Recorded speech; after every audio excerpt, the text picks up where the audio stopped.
Hi everyone, this is the tutorial for Hate It. My name is Billy from Piano Pies. Let's get stuck straight in. So we're in standard tuning for this song, and we have 3 chords for the introduction. So we'll talk about the chords first, and then we'll talk about the strumming and structure afterwards. And for that introduction, we have an A major chord, which is an open A string, 2, 2, 2 on the D, G and B strings, then an open E string, and we're not going to play the low E string for this one. The second of the 3 chords for the introduction is B minor, which is a 2 on the A string, 4, 4 on the D and G. We've got 3 on the B, and then a 2 picked up by the barred finger on the high E. Yeah, so this chord is a bar chord. We then have a G major, which is a 3 on the E string, 2 on the A, 0, 0, 0, and a 3 on the high E string. And those 3 chords are going to get us through the introduction. Now there's no real guitar parts in this song, so we're going to take a little bit of liberty over how we play this. And the way I think it works really well is...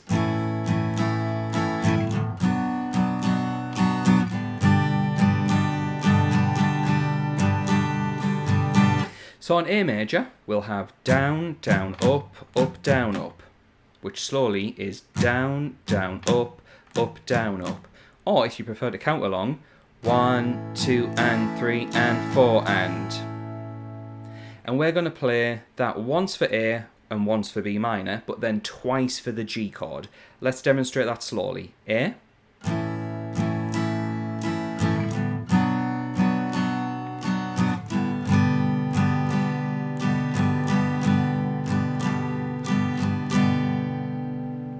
So once you've played that once through for the introduction, we get the first verse. That's when the vocal part comes in. And looking over to my notes, it is exactly the same. We just play those sets of chords twice round.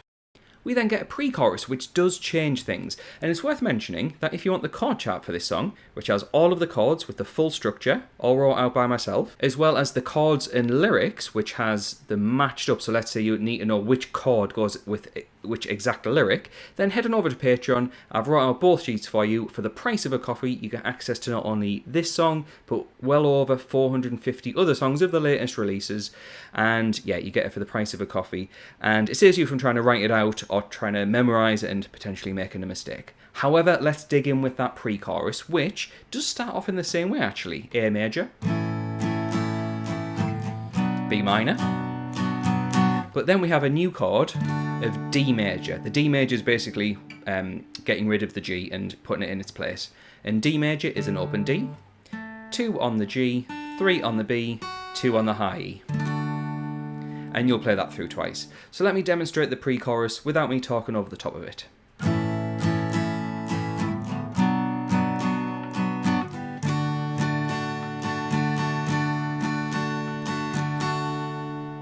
And if we play through those chords twice, you've got yourself the pre-chorus. Okay, at this point we do start to get quite a lot of repetition. Looking over to the notes, we have a chorus that's next. We'll play through the chorus 3 times, and the chords are the A, B minor, and G. So basically, same as what we did in the verse, but 3 times round. In fact, looking at the next part, there's another verse, which is the same thing, 3 times round. We have a pre-chorus where it's A, B minor, and D, 2 more times. We then have a chorus, but then we get a bridge. Now the bridge is the same as the verse, so A minor, B minor and G, but what I'm going to do is show you a different strumming pattern, because up to now, if you just keep doing the same chords over and over in the same strumming pattern, it could sound a little bit dull. So what we're going to do is have this strumming pattern.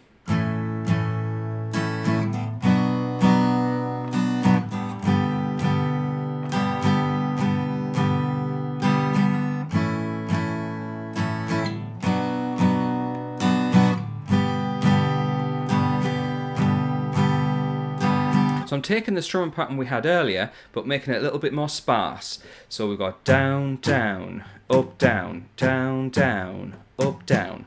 And because there's no real full-on guitar parts in this, that's why I'm showing you different strumming patterns, so you can have as much kind of freedom or a few ideas just to play around with and maybe mix things up to make it sound interesting when you're playing. And the only other part to really watch out for is the last part of the song. I'm calling it the outro, and basically that part starts off with no instruments. It's just, I think, the vocal part. So you'd miss out one time around those chords, then you'd go back into the chords and play it 3 more times. A minor, B minor, and G.